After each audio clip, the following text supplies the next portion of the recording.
Olá, eu sou o Everton. E eu sou a Luana. E a partir desse vídeo a gente vai começar a mostrar as aplicações da termodinâmica estatística no cálculo de algumas grandezas termodinâmicas a partir da função de partição.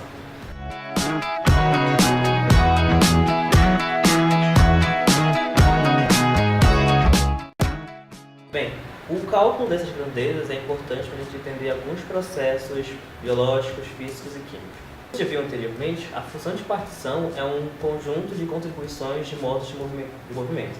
Um cálculo da energia média não vai ser diferente. A energia média vai ser dada pela contribuição energética de cada modo de movimento. Você feita a somatória de cada um desses modos e você vai ter a energia média total.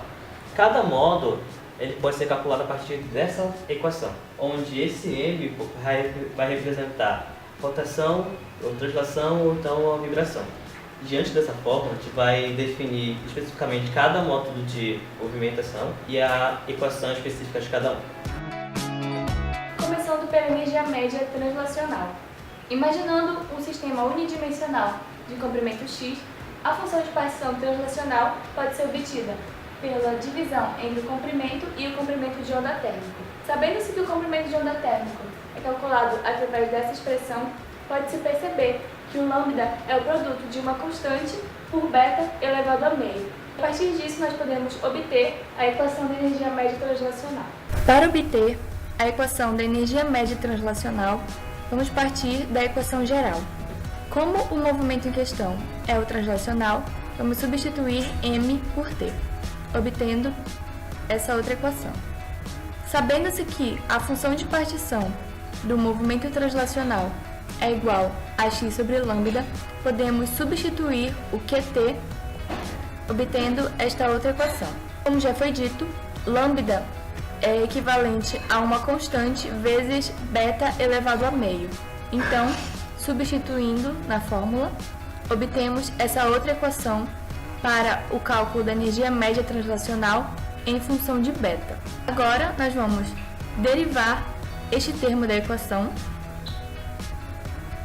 obtendo assim que a derivada da função de partição em relação a beta é igual a menos 1 sobre 2 beta elevado a 3 sobre 2.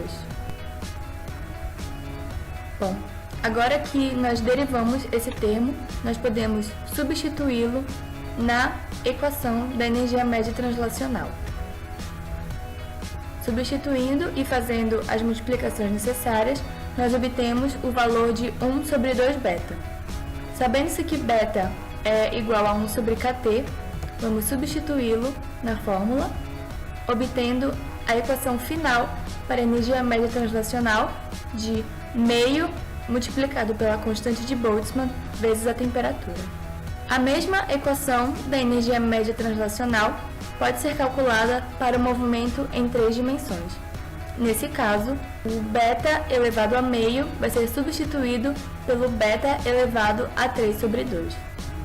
Fazendo cálculos similares aos que foram feitos no primeiro caso, nós obtemos o valor de 3 sobre 2 beta, que quando substituído dessa equação, origina a equação final da energia média translacional para o movimento em 3 dimensões, que pode ser calculada pela multiplicação entre 3 meios e kt. Resumindo, essas são as duas formas para calcular a energia média translacional no movimento unidimensional e em 3 dimensões. Bom, agora eu vou falar da energia média rotacional. Como já foi visto, a função de partição do movimento rotacional pode ser calculada por essa expressão. Substituindo o j dessa expressão por 0, 1, 2 e assim por diante, nós obtemos essa outra expressão mais simples da função de partição do momento rotacional. E essa que vai ser usada para obtermos a equação da energia média rotacional. Sabendo-se que a função de partição rotacional pode ser calculada através desta equação, nós vamos derivá-la e obter esta outra equação. Em posse da função de partição rotacional e a sua derivada em relação a beta, nós podemos substituí-las na equação da energia média rotacional. Fazendo essa substituição e as multiplicações necessárias, nós podemos obter a equação final para calcular a energia média rotacional. Existe um caso muito específico que ocorre quando a temperatura do sistema é muito maior que a temperatura rotacional característica. Nesse caso, a função de partição pode ser calculada por essa expressão. Substituindo a fórmula da temperatura rotacional característica nessa expressão, podemos obter essa segunda. Como nós sabemos que o beta é calculado por 1 sobre kT, nós podemos substituí-lo, obtendo essa equação mais simples. Agora vamos obter a equação da energia média rotacional para este caso específico. Como já vimos, a função de partição, nesse caso, pode ser calculada através dessa divisão. Vamos derivar esse termo para obter a derivada da função de partição rotacional em relação a beta. Como já temos a função de partição e a sua derivada, vamos substituí-las na equação da energia média. Fazendo as substituições e as multiplicações necessárias, obtemos 1 sobre beta. Sabendo-se que o beta é equivalente a 1 sobre kT, vamos substituí-lo e, então, a equação final para o cálculo da energia média rotacional é equivalente à multiplicação entre a constante de Boltzmann e a temperatura. Resumindo, essas são as duas formas de calcular a energia média rotacional, em condições normais e em um caso específico, quando a temperatura é muito maior do que a temperatura rotacional característica.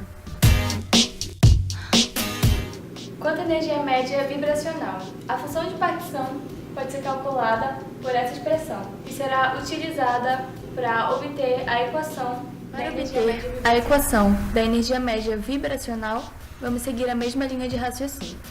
Sabendo-se que a função de partição vibracional é equivalente a este termo, nós vamos derivá-lo, obtendo este termo mais simplificado.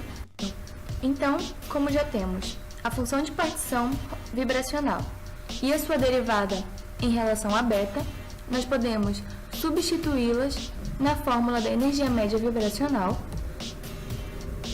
e, simplificando, nós obtemos a equação final da energia média vibracional. O caso específico da energia média vibracional ocorre quando a temperatura é muito maior que a temperatura vibracional característica ou esse termo é muito menor que 1. Nesse caso, a função exponencial pode ser expandida e a energia média vibracional é equivalente a 1 sobre beta, que substituindo dessa expressão, nós obtemos que a energia média vibracional deste caso é igual a simplesmente k vezes t.